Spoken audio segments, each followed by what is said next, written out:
আর একটা নতুন ভিডিও ছাড়তে চলেছি। কি খুঁজবো ভিডিওর কন্টেন্টের জন্য, তাই জন্য ভাবলাম একটুখানি নিজের যেটুকু আঁকা পারি সেটা একটু দেখাই একটা মিনি ব্লগের সাহায্যে। তাই জন্য আজকে একটু আমার ড্রয়িং বুকটা রিভিউ করবো। এখনও পুরোপুরি শেষ নয়, জাস্ট 3-4টে পাতাই হয়েছে।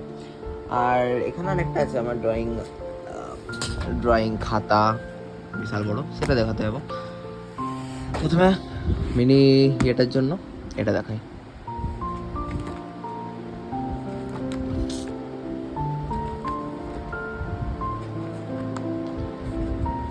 এগুলো বাড়িতে করা, আর সব কিছু অ্যানিমের প্রায় বলতে গেলে। আর কয়েকটা আছে যেগুলো আমি শেষ করিনি, যেমন এটা একটা শেষ করিনি, ভালো লাগছিল না আমার। এটা ভালো লেগেছে, এটাও শেষ করিনি। আর